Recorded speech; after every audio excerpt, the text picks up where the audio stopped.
Alors, on va commencer. Bienvenue à tous pour cet atelier. Je vais peut-être commencer par un petit tour de table, en commençant par toi, Loïc. D'accord. Donc Loïc Perriot, je travaille pour BP France, plus précisément dans le département B2B pour les ventes de carburant. Bonjour à toutes et à tous, je suis Franck Chenu et directeur de développement de la stratégie bas carbone dans le groupe Avia Picotti. Clément Chandon, je travaille pour Iveco France et j'ai en charge le développement des véhicules à énergie alternative. Et le dernier, Christophe Brunati pour Renault Trucks. Et donc moi je suis Alexandre Bouchet, je suis associé et fondateur d'E-Cube, qui est un cabinet de conseil spécialisé dans l'énergie, le transport et la transition énergétique. Donc la thématique tombe bien pour moi, puisqu'on est vraiment dans une thématique qui va mêler tous les enjeux de la mobilité, et en particulier de la mobilité lourde, routière, avec tous les enjeux de transition. Transition qui, sur ce sujet, sont particulièrement compliquées. Donc c'est intéressant d'avoir justement le panel d'intervenants que l'on a pour pouvoir réfléchir ensemble aux solutions qui permettent de pouvoir réussir cette transition énergétique sur un secteur qui est fortement émetteur de CO2. Comme vous le savez peut-être, le transport représente à peu près 33% des émissions de gaz à effet de serre sur le territoire national. Et si on prend uniquement le routier, la mobilité lourde routière, les poids lourds et les bus, on est environ sur 33 millions de tonnes de CO2 par an, ce qui correspond à 8% des émissions territoriales françaises. Donc on est vraiment sur quelque chose qui compte quand on évoque les enjeux de décarbonation. Et pour avoir aussi les objectifs qui ont été proposés, énoncés, en tout cas qui doivent nous guider, on peut avoir en tête notamment la dernière stratégie nationale bas carbone, qui a été version draft, celle de septembre 2023, qui fixait pour objectif, dès 2030, de passer de 33 millions de tonnes à 22 millions de tonnes de CO2 par an 2030 et 2050 à zéro. Donc on est vraiment sur un objectif de baisse extrêmement rapide de nos émissions de gaz à effet de serre sur le sujet transport routier lourd. Et on est sur des objectifs extrêmement ambitieux pour pouvoir justement réussir, grâce à des nouveaux produits, des nouvelles technologies, des nouvelles infrastructures, à passer sur ces 25 prochaines années à zéro carbone émis. Alors, les conditions pour pouvoir faire cette transition, elles sont multiples. Il y a d'abord un certain nombre de conditions réglementaires, fiscales, qui ont été mises en œuvre au niveau de certains pays, au niveau de l'Union européenne déjà, puis ensuite au niveau de la France. Donc vous avez beaucoup de fiscalité qui vise à faire basculer, à provoquer une bascule entre les carburants fossiles et les carburants durables. Ça reste un sujet évidemment de tension politique, sociale, sociétale, parce que ça a toujours un coût pour les acteurs au final. On a de plus en plus également de réglementation, celle qui est très connue concernant les poids lourds. C'est typiquement la réglementation sur le fait qu'on aura plutôt une mobilité lourde qui a vocation à être électrique à horizon 2040. Quand je dis électrique, c'est électrique, hydrogène, en tout cas, qui n'émettra pas du tout d'émissions de gaz à effet de serre du puits jusqu'à la roue. Donc ça, c'est aussi des réglementations qui vont imposer, qui vont driver des évolutions qui peuvent évoluer, parce que les objectifs peuvent évoluer en fonction des évolutions technologiques et en fonction également de la capacité des acteurs à pouvoir trouver ces solutions. Pour certaines énergies, il y a toute la dimension de nouvelles motorisations à pouvoir perfectionner, optimiser. Pour certaines nouvelles énergies, il y a des problématiques de disponibilité. Est-ce qu'on a la capacité à pouvoir avoir ces énergies suffisamment importantes pour que ce soit des solutions de long terme? Pour certaines de ces énergies aussi, on a des nouvelles infrastructures qui doivent être créées. Alors, en particulier, évidemment, pour les énergies autour de l'hydrogène, par exemple, ou autour de la mobilité électrique. Et puis, on a une question, évidemment, in fine, qui est la question du coût. Qui va porter le coût? Qui va financer aussi bien le coût d'acquisition d'un camion qui peut être plus cher que celui qu'on achetait avant, le coût de mise en place d'une nouvelle infrastructure pour faciliter l'avitaillement.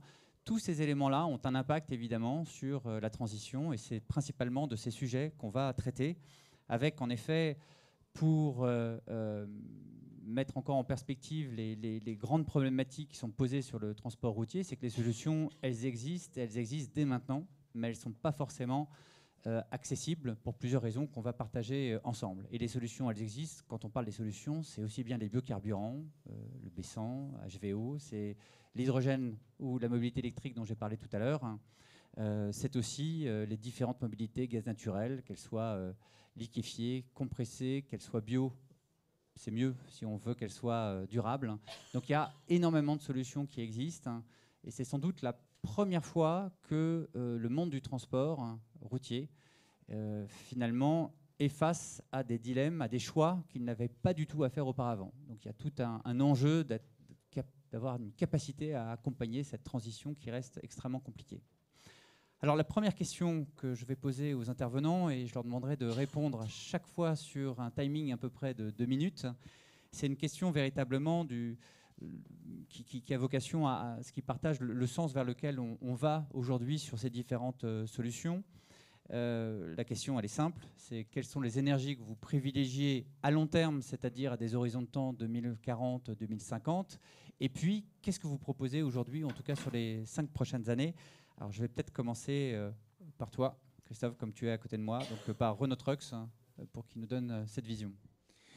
Très bien, bonjour à tous. Oui, effectivement, notre vision, alors qui est la vision de Renault Trucks, juste pour mémoire, Renault Trucks appartient au groupe Volvo. Donc quand je vais vous donner notre vision à Renault Trucks, c'est la vision d'un groupe. Donc ça concerne plusieurs constructeurs. Ce que l'on voit, nous, à cet horizon-là, qui est relativement lointain, et compte tenu de l'environnement dans lequel on vit et compte tenu des réglementations qui vont s'imposer à nous, c'est effectivement, comme tu l'as dit Alexandre, l'électrique et l'hydrogène. Alors l'électrique pour nous, c'est déjà une réalité puisque ça fait 3 ans qu'on en vend sur le marché. On a à peu près 1200 véhicules qui tournent au niveau de l'Europe. C'est à peu près 300 clients qui nous ont fait confiance. Donc l'électrique, c'est quelque chose qui est mature, pour l'instant qui ne permet pas de couvrir tous les besoins, mais qui permet de couvrir certains besoins en urbain ou en régional. Quant à l'hydrogène, c'est un peu plus long pour nous parce qu'effectivement, l'écosystème n'est pas encore là et c'est difficile pour nous d'aller montrer une rentabilité à un client au-delà de l'aspect CO2. Donc c'est pour ça qu'à un moment donné, on a les deux. L'électrique arrivera avant l'hydrogène, mais l'hydrogène sera à suivre derrière. Voilà. Peut-être la vision d'un autre constructeur de camions avec Clément et Iveco. Nous, notre approche, c'est de les privilégier toutes, ou d'en choisir aucune en particulier, laisser le choix à nos clients. Sur l'électrique, on en a depuis 5 ans avec les bus, avec une très forte part de marché. On a depuis aussi les utilitaires, on a les poids lourds qui arrivent. L'hydrogène, c'est pour septembre. Le GNV, c'est depuis 1996. Le GNL, c'est depuis 2012. Les biocarburants à 100%, c'est depuis 2 ans. Et la seule chose que l'on sait, je ne sais pas vous dire quelle sera la proportion de chacune dans 15, 20 ou 30 ans. La seule chose dont on est sûr, c'est qu'on en a besoin de toutes, parce que le challenge est immense, que la France est le pays le plus en avance en Europe, on ne le dit pas assez, mais malgré tout, il y a 98% du chemin qui reste à faire. Et on est convaincu d'une seule chose, c'est que si on ne les met pas toutes, on arrivera trop tard et on fera trop peu. Donc nous, on écoute nos clients. Les plus avancés sont sur le mix. On écoute aussi l'Europe et on essaye d'avoir l'offre la plus complète parce que si on n'écoute pas l'Europe, on est mort. Mais si on n'écoute pas nos clients, on est mort également. Alors maintenant, on va passer à la vision des pétroliers, en commençant par l'avitailleur Picotti, représenté par Franck. Oui, merci. Bonjour à tous. En effet, donc Avia Picotti, on est un distributeur d'énergie. Distributeur, c'est-à-dire que nous ne sommes pas producteurs, nous ne sommes pas fournisseurs, nous sommes simplement un distributeur. Donc on a un intermédiaire entre les pétroliers et nos clients transporteurs. Donc comme vient de le dire Clément, il y a 98% du chemin qui reste à faire, c'est-à-dire qu'aujourd'hui, il y a encore 98% du trafic poids lourd qui se fait avec du carburant d'origine fossile. Donc avant d'aller vers le tout électrique, Nous, on pense qu'il faut déjà décarboner ce parc existant qui est facilement décarbonable avec des produits que nous présentait tout à l'heure Loïc, avec les biocarburants. Donc il y a différents biocarburants, mais Loïc vient de nous en parler. Il est aussi facilement décarbonable rapidement parce que les infrastructures qui existent sur une énergie, dont Clément vient de parler, c'est le bio-GNV. Le GNV et sa façon, et le bio-GNV. Aujourd'hui, il y a plus de 350 stations-service publiques qui distribuent donc du bio-GNV complètement adapté aux véhicules lourds. Pour les autres énergies, donc l'électrique et l'hydrogène, en tant que distributeur d'énergie, bien sûr qu'on y fait attention, bien sûr qu'on envisage de faire. Aujourd'hui, on gère une centaine de stations de distribution de points de recharge électriques, principalement dédiés pour le VL. Nous allons installer dès le mois prochain donc, nos premières installations bornes électriques pour le PL avec des bornes de recharge rapides. On a un plan de développement pour les 5 ans à venir, aussi bien pour accompagner le VL. L'objet de la réunion, ce n'est pas le VL, mais d'accompagner le VL et d'accompagner le PL sur la distribution électrique. Et sur la distribution d'hydrogène, nous sommes déjà acteurs de la distribution d'hydrogène puisque nous avons une première station qui est opérationnelle en Vendée, auprès de laquelle s'alimente un camion aujourd'hui qui tourne sur le secteur ouest de la France. Et nous avons aussi l'ambition d'être acteurs de l'hydrogène. Et pour ce faire, nous avons trois projets d'hydrogène qui devraient sortir d'ici 2026. Pour terminer, Loïc avec BP. Écoutez, déjà merci beaucoup de nous avoir reçus. Nous, BP, ce que l'on veut, c'est apporter une énergie, qu'elle soit disponible à des tarifs compétitifs et bas carbone. On est bien entendu un acteur majeur de l'industrie pétrolière, mais on essaie de transformer, on est désormais un distributeur d'énergie. Aujourd'hui, on est en train de mettre nos revenus vers le bas carbone. On a des projets de construction d'unités de HVO, puisque là où on cible, en fait, c'est être efficace le plus rapidement possible pour décarboner. L'énergie liquide est la meilleure. Ça, c'est pas moi qui l'ai dit, c'est Rockefeller qui l'a énoncé quand il a commencé sa révolution de l'or noir. Le liquide, c'est simple, ça se transporte facilement, ça se met à disposition très rapidement et les gens peuvent le consommer. Aujourd'hui, on a des motorisations diesel très performantes. On peut directement décarboner par l'HVO. Évidemment, on va me donner des problèmes de ressources, mais ça, nos problèmes de ressources, on y travaille tous les jours. On amène de plus en plus de ressources et on n'est pas limité par ce produit. Horizon 2050, je rejoins la vision de Christophe, électricité et hydrogène, mais entre les deux, il va falloir accompagner le mouvement et on ne va pas pouvoir passer directement d'un monde fossile à un monde électrique et hydrogène pour des principes de réseau, pour des principes de structure, on en parlera plus tard. Et nous, on y croit et on accompagne. On n'a aucun problème à se dire, là, on va commencer à faire des électrons. Là, on va aussi commencer à amener de l'hydrogène. On sait faire tout ça, c'est notre cœur de métier et ça fait 120 ans qu'on existe et on ne va pas s'arrêter demain. Et on accompagne le monde. On a fait partie d'un morceau du problème, on veut faire partie de la solution de demain. Et la solution aujourd'hui immédiate, c'est l'HVO. C'est une solution qu'aujourd'hui on distribue par nos réseaux et on n'a pas le droit aujourd'hui de le mettre à la pompe. Dès qu'on peut le mettre à la pompe, on proposera. Et aujourd'hui, on l'amène directement chez les transporteurs qui peuvent le consommer. Donc la décarbonation, elle est déjà active.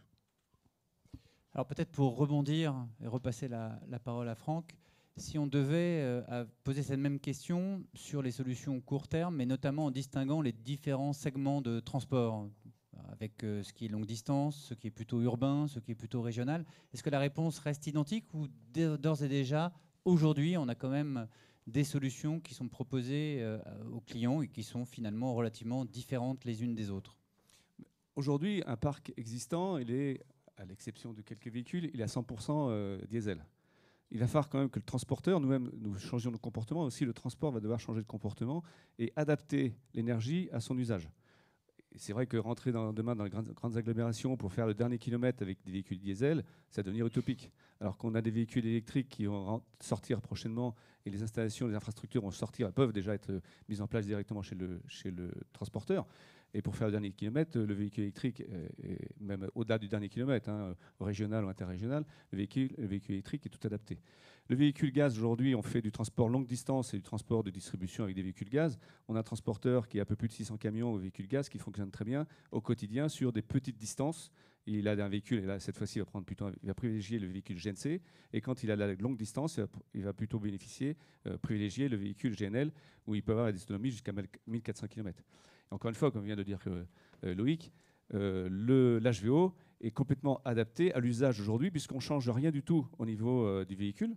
Simplement, on vient substituer une énergie fossile par une énergie décarbonée. Donc on peut garder les mêmes usages avec un carburant complètement décarboné. Peut-être, alors je ne sais pas si tout le monde est familier avec le HVO en fait, mais peut-être Loïc, dire en 2 mots, un peu plus, le HVO, qu'est-ce que c'est? Donc l'HVO, c'est un diesel paraffinique de synthèse. Donc c'est une molécule qui est totalement identique à du diesel, sauf qu'elle a de meilleures propriétés puisqu'il n'y a pas de produit aromatique. Donc c'est un produit qui n'est pas CMR. C'est fabriqué dans des unités qui sont des unités de déshydrogénation. Donc il faut de l'hydrogène. On passe en fait d'une matière grasse, quelle qu'elle soit. On la fait rentrer dans des unités d'hydrogénation, qui est un procédé tout à fait courant et qu'on maîtrise tout à fait en raffinerie et qu'aujourd'hui on fait donc standalone pour ces unités d'HVO. Et on sort un produit avec des chaînes parfaitement linéaires, sans aucun soufre, sans aucun azote, très propre. Et on sort 2 produits de ces unités. Un composant qui peut aller dans le biojet et un composant qui est un HVO qui peut aller dans le diesel. Et il y a une coupe très particulière de cet HVO qu'on purifie, et c'est la norme XTL. Ce sont des normes qui existent déjà, qui sont courantes dans les moteurs de véhicules diesel. On peut déjà le trouver si vous avez des moteurs Peugeot diesel. Vous ouvrez la trappe, c'est écrit XTL, vous pouvez rouler avec.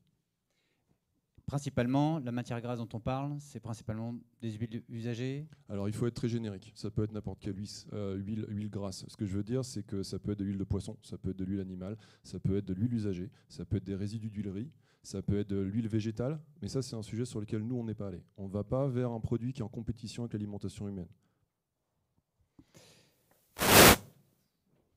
Désolé. Peut-être continuer le tour de table toujours sur les segments. Tu avais évoqué, Clément, donc la place aussi du gaz. Est-ce que aujourd'hui la place du gaz, elle est sur un segment en particulier? Elle attaque tous les segments, longue distance, urbaine, etc. Oui, l'avantage des biocarburants aujourd'hui, c'est qu'ils peuvent tout faire.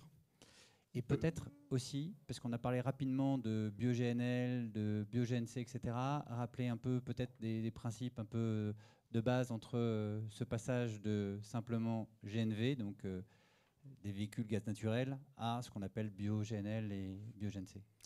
Donc le gaz naturel, il est naturel parce qu'en fait, on va l'utiliser dans nos moteurs ou pour cuire ou dans une chaudière, tel qu'il est dans le sous-sol. C'est pas un produit de raffinage. C'est la molécule de méthane essentiellement, CH4. Donc elle a déjà l'avantage d'avoir 4 hydrogènes pour un carbone. Donc elle émet moins de CO2 quand on la brûle. Et après, cette molécule, elle a été produite en tant qu'énergie fossile sur des périodes très longues, mais on peut aussi la produire très rapidement à partir de nos déchets. Donc c'est nos ordures ménagères, c'est les boues des stations d'épuration, mais c'est avant tout les déchets du monde agricole, les lisiers, les fumiers, les cultures intermédiaires, les résidus de l'agroalimentaire, les poudres de céréales, et puis tous les produits périmés, avec un fantastique bilan carbone, parce qu'on a d'abord un déchet et on crée une ressource, de l'énergie. C'est la même chose quand on fait du compost, sauf que quand on composte, on ne récupère pas l'énergie. Quand on méthanise, on mime ce qui se passe dans l'estomac d'un végétarien, et donc il y a du méthane qui est dégagé par des bactéries, et ce méthane, on le récupère. Et là, on a quelque chose de fantastique, c'est qu'à la fin de chaîne, on a du compost. Ce compost, il retourne à la terre. Donc on a un puits de carbone. Et quand on a utilisé uniquement des intrants agricoles type lisier fumier, on a un bilan carbone négatif. Ce qui veut dire que plus on l'utilise, et moins il y a de gaz à effet de serre dans l'atmosphère, parce que les plantes ont capté le carbone. Après, la matière organique rend ce carbone en partie sous forme de biométhane, et ça retourne à l'atmosphère. Ça, c'est nul. Mais il y a une partie qui retourne à la Terre, et ça, c'est puits de carbone. Donc on peut très bien avoir une énergie aujourd'hui qui fait moins 120 en bilan carbone. Donc c'est vraiment une énergie d'avenir qui va rester très longtemps, parce qu'on en produit tout le temps, un peu comme les huiles usagées. Et en plus, ça crée du revenu agricole, de l'indépendance énergétique pour la France, et c'est basé sur des technologies 100% françaises et européennes. Donc il y a vraiment un cercle de valeurs très large, économique, qui donne du revenu agricole, mais donne aussi des emplois dans le secteur industriel en France.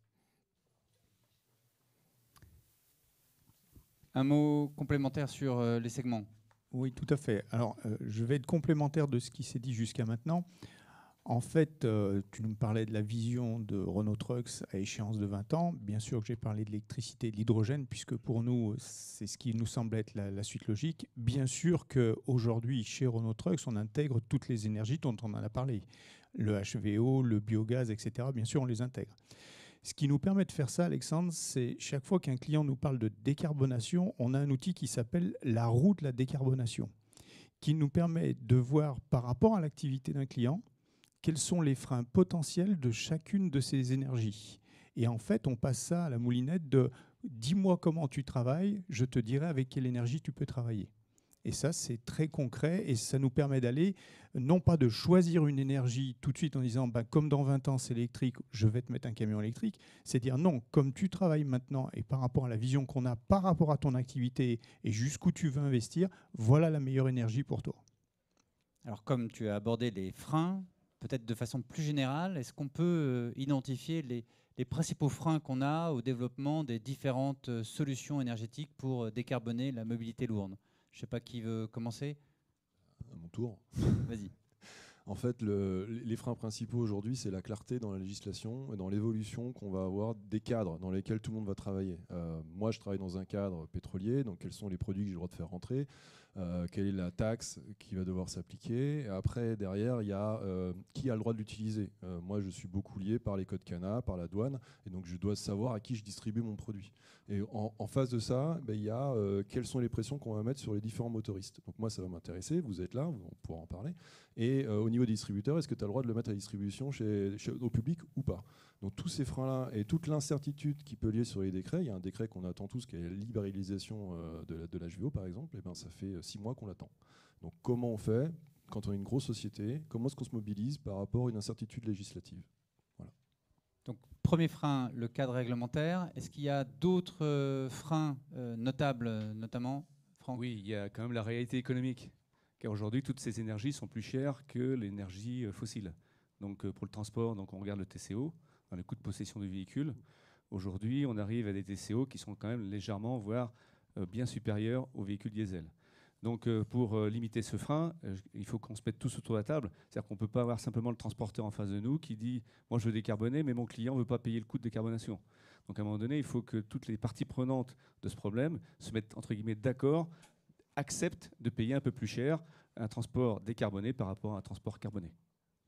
Et quand on parle du coût de TCO, c'est simplement l'acquisition d'un client sur une autre technologie de motorisation ou c'est l'ensemble, j'allais dire, de l'écosystème qui va bien, c'est-à-dire ça comprend les nouveaux moyens d'avitaillement Non, mais le coût global, hein, c'est-à-dire qu'il va acheter l'énergie plus chère, il va acheter son camion peut-être plus cher, je ne sais pas, mais en tout cas l'énergie au kilowattheure, il va l'acheter un peu plus cher parce qu'il y a des infrastructures à amortir, parce qu'il faut construire toutes ces infrastructures. Aujourd'hui, les infrastructures qui existent, c'est des infrastructures de gaz à effet fossile qu'on peut facilement décarboner, encore une fois avec l'HVO. On a quelques infrastructures de GNV, mais il faut aussi développer le GNV si on veut vraiment demain développer l'offre. Et les infrastructures électriques, aujourd'hui, elles n'existent pas. Je crois qu'il y a 15 bornes poids lourds en France installées. Une borne, à titre d'information, j'installe le mois prochain 2 bornes, c'est 800 000 €. Donc ça va se retrouver dans le prix de vente. Donc il n'y a pas que le prix du véhicule, il y a aussi le prix de l'énergie. À un moment donné, il va falloir valoriser aussi la tonne carbone. Parce que si on roule à l'électrique demain, c'est 0 émission de CO2. Je parle d'émissions, je ne parle pas de l'empreinte carbone, mais au niveau des émissions. Donc quel est le coût qu'on va donner à cette économie de CO2 ? Et de plus en plus, la fiscalité est censée retranscrire, en tout cas, ou favoriser, on va dire, ces économies de CO2. Mais c'est en cours d'évolution. Clément, sur les contraintes de façon générale. Oui, alors les contraintes à lever, parce qu'il y en a certaines, on va dire que tout ce qui est autour du cadre réglementaire législatif, bon, c'est des décisions politiques, d'adaptation. Sur le TCO, ça peut être la R&D qui y contribue, mais c'est aussi peut-être des financements publics qui peuvent également aider au développement. Sur les autres freins qu'on peut avoir, et notamment quand on est constructeur. Oui, il faut effectivement repartir de la réglementation. Aujourd'hui, l'Europe a décidé moteur électrique. Je pense que ça ne tiendra pas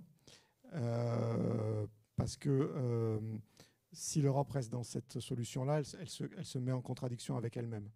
C'est-à-dire que d'un côté, elle dit aux distributeurs de produits pétroliers, vous devez augmenter la part de produits renouvelables. Mais pour ça, il faut qu'il y ait des véhicules pour les utiliser. Ça, c'est la directive RED. Et de l'autre côté, elle dit aux constructeurs, une seule technologie électrique, qu'on ait de l'hydrogène ou pas au départ, mais moteur électrique. Donc ça, je pense que ça ne tiendra pas. Donc il faut effectivement une réglementation qui permette à toutes ces technologies de trouver leur place. Et après, il faut 2 autres choses. Il faut un TCO compétitif, chose que l'on a aujourd'hui. sur les biocarburants liquides, notamment le B100, mais notamment le bio-GNV. Aujourd'hui, un transporteur en France qui roule au bio-GNV et qui fait plus de 90 000 km par an, il a un TCO très compétitif, légèrement inférieur à celui du gazole, tout en décarbonant à 85%. Et là, il y a des solutions à développer pour l'électricité parce qu'on a deux problèmes, notamment, alors quand on est en ville, on n'a que le frein de la barrière à l'achat, et ça, donc, il faut des aides aujourd'hui. Mais quand on fait de la longue distance, on a les deux freins. On a le frein de la barrière à l'achat qui augmente, et on a le TCO aujourd'hui qui n'est pas équilibré non plus par rapport à une solution carburant liquide ou GNV. Donc là, il faut des réglementations qui permettent de rééquilibrer la donne, parce que la solution ne peut pas venir que des constructeurs qui vont être obligés de fournir ces véhicules. Si on n'a pas de clients en face qui sont prêts à payer le surcoût dont on parlait tout à l'heure, tout s'arrête. Donc voilà, il y a la réglementation qui permet le choix de la solution bas carbone et non pas une imposition d'une technologie. Il faut régler le problème du TCO, il faut aussi régler le problème de la barrière à l'achat, parce que les transporteurs aujourd'hui sont déjà à leur maximum d'investissement. Ils ne peuvent pas investir dans un camion qui coûte 2 fois plus cher. Si le camion doit coûter 2 fois plus cher, ça veut dire qu'il y aura 2 fois moins d'investissement. Et ça veut dire que le parc va vieillir énormément, et ça veut dire qu'on va aller à l'encontre de ce qu'on cherche à créer. Alors je vais passer la parole évidemment à Renault Trucks et à toi Christophe, puisque on a parlé électrique, mais comme contrainte, tu vas répondre évidemment sur ces points immédiatement, mais comme contrainte pour l'électrique et en particulier sur la longue distance, l'autonomie revient souvent. J'aimerais peut-être que tu évoques cette question de l'autonomie de l'électrique pour la mobilité lourde également. Alors tout à fait. Donc j'ai bien fait remarquer tout à l'heure qu'effectivement on commençait déjà dès aujourd'hui à vendre des véhicules électriques. Donc c'est bien qu'on a réussi à faire la démonstration au client d'un TCO qui lui permettait de faire son activité. Il ne va pas faire ça parce que c'est bien de faire de l'électrique. Sauf que j'ai bien précisé, c'est quelque chose qui va aller en montant. C'est une technologie où on est en train d'évoluer, d'avancer petit à petit. Aujourd'hui, sur des usages urbains et sur des usages régionaux, on est sur des kilométrages qui permettent de faire le travail comme un véhicule diesel. Lorsqu'on va évoquer les véhicules qui vont faire de la longue distance, la réflexion va être tout autre parce que c'est non seulement des véhicules avec des batteries, avec des capacités de batterie, mais aussi des infrastructures de recharge. Et il va falloir bien sûr travailler avec les deux, à la fois avoir des batteries qui permettent de faire un minimum de kilomètres et avoir des solutions de recharge qui permettent sur la route de recharger. Donc en fait, pour la longue distance, c'est quelque chose qui est en devenir. On a commencé cette année à sortir nos premiers véhicules tracteurs parce qu'effectivement, aujourd'hui en France, on a des transporteurs avec des semi-remorques qui font moins de 300 km et sur lesquels un tracteur électrique convient parfaitement. On est capable de montrer un TCO. On est d'accord, je rejoins Clément, bien sûr que les véhicules doivent être aidés, bien sûr que, mais quand bien même le véhicule a un prix facial plus cher, quand on est en TCO avec le coût de l'énergie, avec le coût de l'entretien, il y a tout un aspect technique sur le véhicule quand on étudie le TCO qui fait qu'on arrive à avoir des coûts de détention qui sont tout à fait comparables aux véhicules diesel. Et juste pour rebondir sur ta question avant qui était sur les freins, il y a aussi un frein qu'on ne met pas assez en avant, c'est la conduite du changement. Quand je te parlais de la roue de la décarbonation, notre travail va nous jusqu'à la livraison du véhicule, surtout quand on parle d'un véhicule électrique, parce qu'effectivement, il y a des changements d'attitude à avoir, il y a des changements dans les habitudes, et simplement, on voit que c'est des habitudes. C'est-à-dire quand on donne d'autres habitudes, elles s'inscrivent parfaitement dans l'usage du client.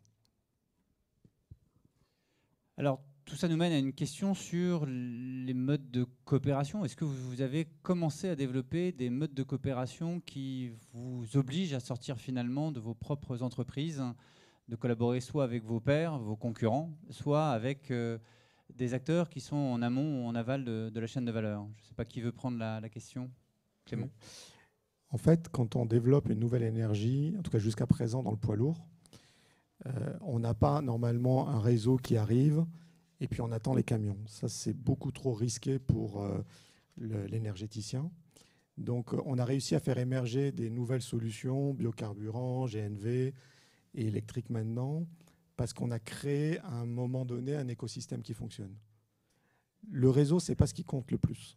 Ce qui compte, c'est le bilan économique et carbone. Donc il faut bien sûr décarboner, mais trouver un écosystème dans lequel chaque acteur gagne sa vie.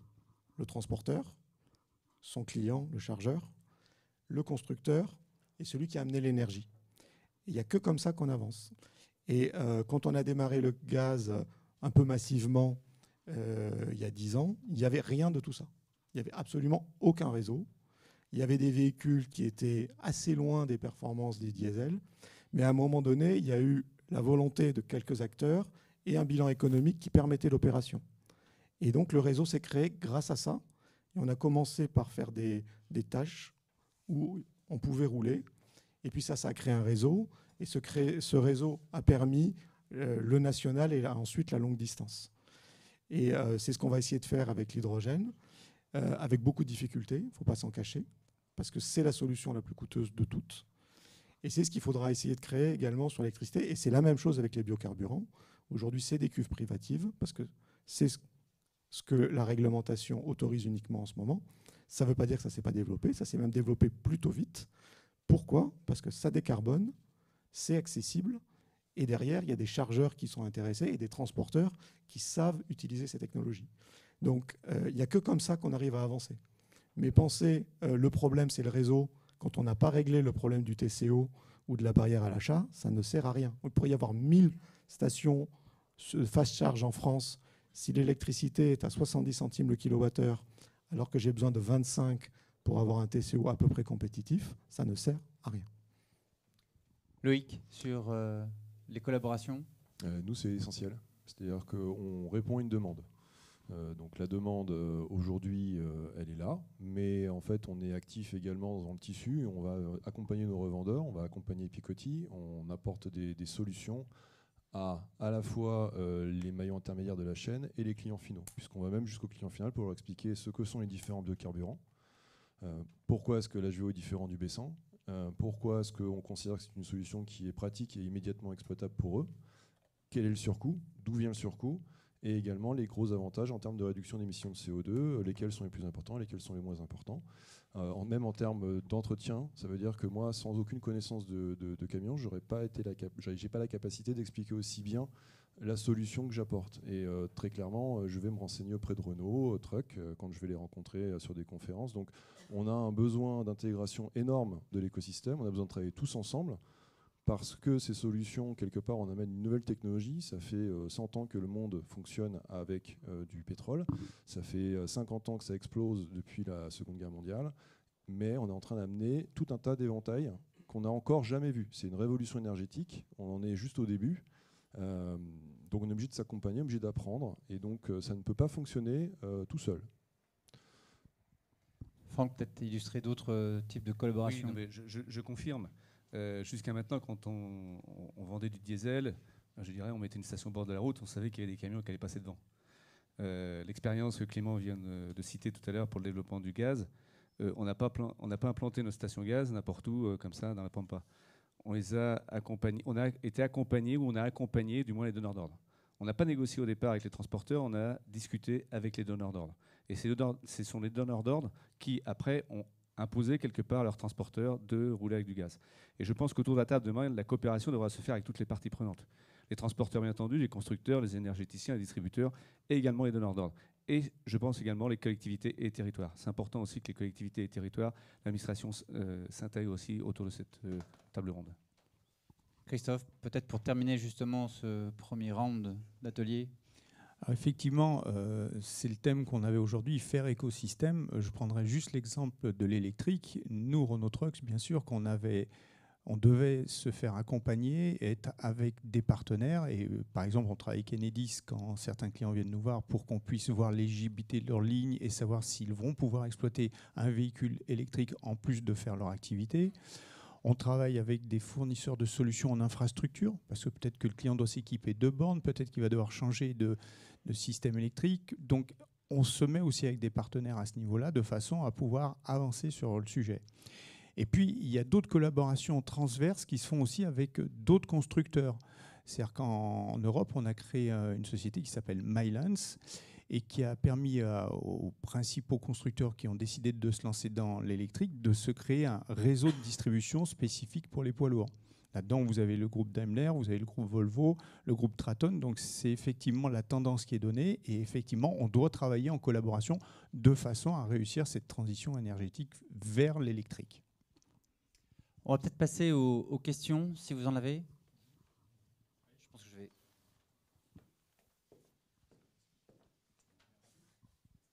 Olivier Canal, d'Airbus Atlantique. Merci pour l'échange, la richesse de l'échange.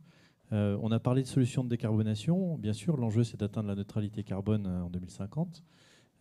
Par contre, on n'a pas du tout parlé du passage à l'échelle, et je pense que c'est le point le plus sensible. Aujourd'hui, décarboner le transport de marchandises, passer par l'hydrogène, l'électricité, enfin, c'est beaucoup d'électricité.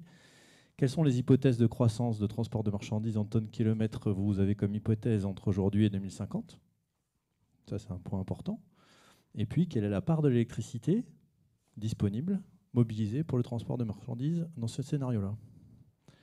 Parce que c'est clairement un facteur limitant. Et si on arrive à 20 ou 30% de l'électricité disponible, ça peut poser un petit souci. Moi, je veux bien participer à la réponse. Je pense qu'on ne peut pas passer tout sur une seule énergie. Alors, je suis désolé, hein, je ne réponds pas tout à fait à la question posée. Je pense qu'il faut justement ce mix énergétique, parce que si on misait tout sur une seule énergie, on ne s'en sortira pas. Si on passait tout sur l'électricité, évidemment, ça va poser un gros problème à la collectivité. Si vous passiez tout sur l'HVO, ça va poser un autre problème. Si vous passez tout sur le B100, ça va encore en créer un autre. Et si on passait sur l'hydrogène, ça va être très compliqué. Donc en fait, la solution, c'est un mix. Et c'est bien pour ça que, à la question, je ne peux pas répondre aux données chiffrées que vous me demandez, parce que je n'en ai pas d'idée. Peut-être que d'autres personnes dans mon groupe sauraient le faire. Moi, je parle aussi parce que je suis BP France, dans le B2B. Et donc, ce qu'on amène, et on est en collaboration, c'est à chaque fois un petit élément dans la décarbonation, dans la chaîne globale. Vous êtes chez Airbus, donc on participe à la production de SAF, on en amène sur le marché. L'aviation, c'est un énorme consommateur. Est-ce qu'on va réussir à passer à 100% de SAF ? C'est pas gagné. Mais est-ce qu'on va pouvoir contribuer et amener des briques pour décarboner ? Oui, on peut le faire. Donc en fait, quand on est dans l'action contre le réchauffement climatique, la contribution, c'est d'y aller pas à pas, créer la demande, trouver un tissu industriel, générer des efficacités, et plus on sera à créer, à être dans cette dynamique, plus on sera capable, avec le trading, avec toutes nos activités autour de tout optimiser pour monter en capacité et en production et en volume. Alors peut-être simplement, la plupart des scénarios, l'hypothèse, c'est que déjà en termes de transport sur les marchandises, on reste à peu près au niveau actuel en fait. Il n'y a pas d'évolution à la hausse. En règle générale, tous les scénarios prospectivistes qui sortent notamment du gouvernement ou d'autres, on est plutôt sur une stabilité. Et ensuite, j'avoue que je n'ai pas le chiffre en tête, mais RTE typiquement, quand il fait ses scénarios prévisionnels sur l'évolution de la demande, notamment de consommation d'électricité, prend en compte le fait qu'on a dans le mix de la demande un très fort niveau d'électrification de la mobilité. Et dans les scénarios 2030-2050 qui ont été publiés récemment, les différentes solutions de production permettent d'y répondre. Alors c'est des EPR, il y a plein de solutions différentes, mais il y a des solutions avec beaucoup d'EPR ou des solutions avec beaucoup de renouvelables, mais en tout cas, c'est bien pris en compte dans les scénarios qui sont publiés par RTE avec les montants d'investissement qui sont requis. Et donc, c'est vrai que pour atteindre une électrification de ces usages, mais comme beaucoup d'autres, on est en effet sur plusieurs milliards par an d'investissements supplémentaires pour pouvoir réussir cette électrification des usages.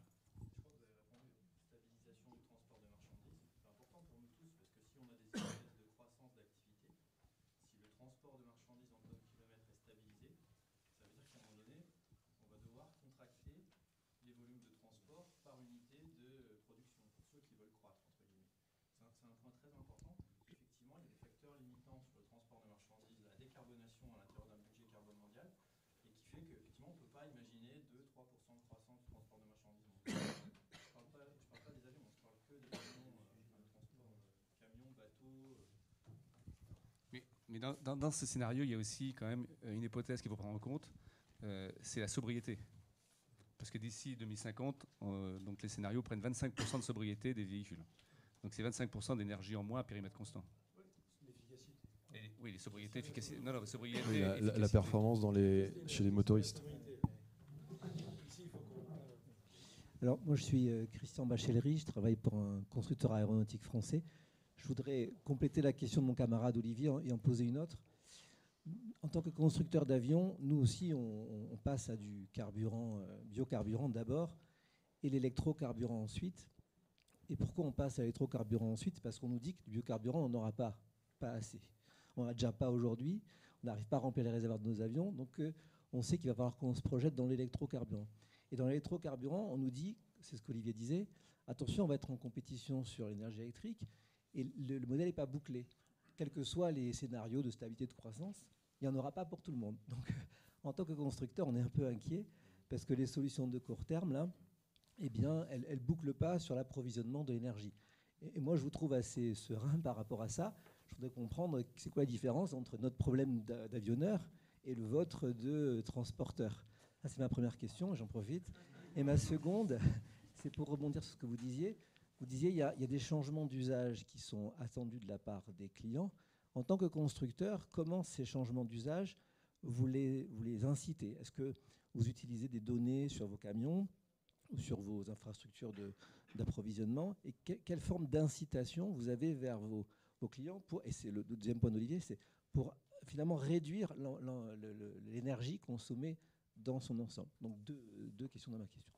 Je vais répondre à la première très rapidement, sauf si vous avez la réponse. Mais pour typiquement la première question, en fait, c'est est-ce qu'on a suffisamment d'électricité pour pouvoir produire notamment des biocarburants? C'est sûr qu'on n'en a pas suffisamment. C'est pour ça qu'on s'intéresse aussi à la production de carburant à partir d'hydrogène. La grosse question n'est pas tant la production d'hydrogène à partir d'électricité, mais davantage d'aller chercher, capturer du CO2 biogénique.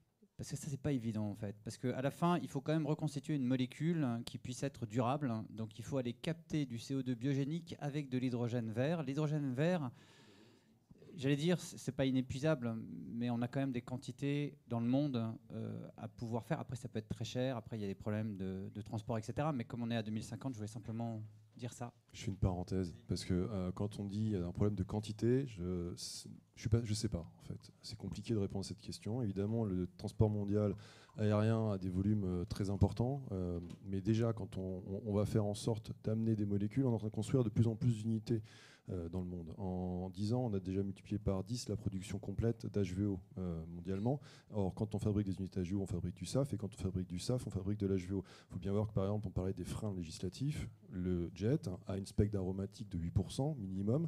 Ça veut dire que quand on fabrique un biojet, on est obligé de rajouter du produit fossile dedans.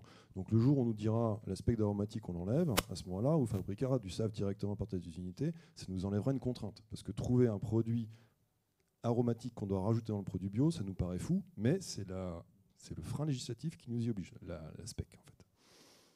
Donc on fait tout en sorte pour fournir le produit d'aviation. C'est un produit qui est très compliqué à fabriquer, on a tous les intérêts à vous le fournir, et vous inquiétez pas, aujourd'hui chez BP, on a 3 unités en production. Je ne suis pas le seul pétrolier qui est sur ce segment-là, on essaye tous d'en fabriquer. La contrainte, c'est plutôt la production, notre capacité de production. Donc on est en train de monter les capacités de production et on va faire en sorte de fournir le plus possible. On est sur une trajectoire montante, donnez-nous le temps d'y arriver. Il faut à peu près 3 ans en Europe pour fabriquer une unité. Quand le projet a été signé, pour discuter ces projets en amont, il nous faut à peu près 2 ans pour se mettre d'accord. Donc en gros, entre le moment où on a une graine et le moment où on a le produit, il faut à peu près 5 ans. Voilà. Ça explique une partie du retard. Les e-carburants, c'est pareil, c'est en train d'arriver. Mais pour ça, il faut fabriquer des électrolyseurs. Donc l'autre frein qu'on n'a pas cité, c'est la technologie. C'est-à-dire qu'aujourd'hui, pour fabriquer des produits bas carbone, il faut aussi faire monter le niveau de compétence et les capacités de production des électrolyseurs. Ça, c'est un sujet qui n'est pas vraiment qui est assez compliqué. Et là, par exemple, à la raffinerie de Lingen, pour le groupe BP, on est en train de faire des électrolyseurs qui sont les plus gros au monde. Mais ces électrolyseurs seront dépassés rapidement, parce que derrière, une fois qu'on aura fabriqué le plus gros, il y en a un autre qui fabriquera encore plus gros. Et plus on fabriquera des gros électrolyseurs, plus on fabriquera de l'hydrogène. À un moment donné, on aura alimenté tous les fours en hydrogène, il y aura un surplus, qu'est-ce qu'on va faire? Fabriquer des pipelines. Et on va commencer à les amener ailleurs. Sur le port de Rotterdam, le Strip, qui est l'endroit où en Europe on a le plus de concentration d'industrie pétrolière et chimique, ils vont s'alimenter en hydrogène. Une fois qu'ils auront atteint un équilibre dans leur four, ils auront une telle capacité de production, ils sont tellement capables de le faire à des coûts intéressants qu'on va commencer à aller en livrer ailleurs. Donc ça va arriver, mais effectivement, ça ne va pas se faire du jour au lendemain. Et si ces trajectoires n'avaient pas été impliquées, et s'il n'y avait pas cette tension, ce besoin qu'on a de décarboner, peut-être qu'on ne serait pas aussi engagés dans cette démarche. Donc je trouve que c'est vertueux en fait. Qu'on soit sur un endroit où on nous demande d'apporter de la molécule, ça veut dire qu'il y a cette demande. Et nous, pour investir, il faut que cette demande elle soit garantie. Donc ce que l'on demande, et ce qu'on le répète souvent, le frein, c'est cette histoire de législation qui peut évoluer. On en a besoin de cette tension. Donc je vous remercie de préciser que vous en avez besoin. On fait tout en sorte pour vous fournir. Et la deuxième question, qui s'adressait plutôt aux constructeurs. Et la question...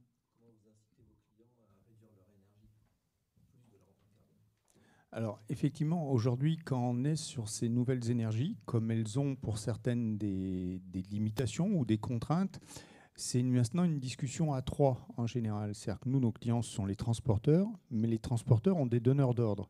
Et là, maintenant, ça devient une discussion à trois où tout le monde se met autour de la table en disant, voilà, on veut décarboner, ok, mais voilà ce qui va se passer. Est-ce que ça peut s'inscrire dans le schéma logistique? Est-ce qu'on va toujours répondre à votre demande? Et est-ce que c'est acceptable en termes, je rejoins Clément, en termes de coût? C'est à un moment donné, on se met autour de la table. Donc ça suppose que maintenant, on aille, nous, au-delà du client qui est le transporteur, pour aller discuter avec le client final, quand bien sûr c'est possible et quand notre client le veut. On va finir par une dernière question. Bonjour, j'avais une question un peu technique du coup. C'est quoi les raisons techniques ou pratiques qui font qu'aujourd'hui on n'a pas des caténaires sur toutes nos autoroutes et qui font que les camions roulent raccordés au réseau et qui font 90% de leurs kilomètres branchés au réseau? Je vais répondre à... On va parler changement, conduite du changement, transformation générale, mais je pense que vous pouvez donner un petit élément de réponse. Alors, la raison, c'est 2 millions d'euros du kilomètre. En plus, les caténaires, ça sera peut-être pas, c'est plus trop la solution qui a le vent en poupe en ce moment, parce qu'elle n'est pas compatible avec les voitures et elle pose des problèmes en cas de, s'il faut amener les hélicoptères en cas d'incendie. Donc, ça sera plutôt sur la route. Mais 2 millions d'euros du kilomètre, ça veut dire que tous les 2 kilomètres, on a installé 3 stations GNL qui font 100 poids lourds. Donc c'est génial comme solution, mais le ticket d'entrée est tellement élevé que je ne sais pas si on la verra un jour. Mais moi j'adore l'idée, hein, mais pour nous, c'est pas, le problème c'est pas pour nous, c'est l'infra. Ouais. Non mais il y a un opérateur qui le fait très bien, c'est SNCF. Ouais, mais il y a plus de problèmes de chargement, de déchargement, alors que là le camion il rentre, il ressort. Et moi je vais en profiter juste pour faire une parenthèse, c'est qu'il faut des solutions qui soient européennes et mondiales, parce que tout est interconnecté. Donc il ne faut pas qu'on pense simplement une solution en France. Il faut bien comprendre que tout le monde doit trouver des solutions globales qui circulent et il faut trouver des énergies qui soient compatibles partout et des systèmes énergétiques qui soient compatibles sur le monde et si possible et l'Europe de toute façon de base. Et juste pour finir, je voudrais remercier vraiment encore une fois l'invitation de Picoty à cette table parce que c'est un exemple concret. On a besoin de se parler tous, les donneurs d'ordre ont été cités, parce que sans cette connexion complète de décarbonation du donneur d'ordre jusqu'au fournisseur d'énergie, la décarbonation, elle ne peut pas avoir lieu. Donc c'est une chaîne complète. Tous les maillons doivent être au même niveau d'information. Donc tous à nos niveaux, on fait je crois que je peux parler pour tout le monde, on fait tous des formations. On va tous voir nos clients. On va même voir les clients de nos clients, où que ce soit, pour leur expliquer les différentes solutions, à chacun à notre niveau, chacun avec nos énergies. Et pourquoi est-ce qu'ils peuvent avoir de l'espoir et ils peuvent dire « je suis aujourd'hui un acteur de la décarbonation ». Donc on est tous là à essayer de donner les moyens à tout le monde d'être un acteur actif de la transition énergétique et de déjà réduire les émissions de carbone. Merci à tout le monde d'avoir participé. On m'a demandé de respecter l'horaire, donc on va mettre fin à la séance. Mais par contre, il y a une petite pause, donc si vous voulez poser des questions aux intervenants, n'hésitez pas.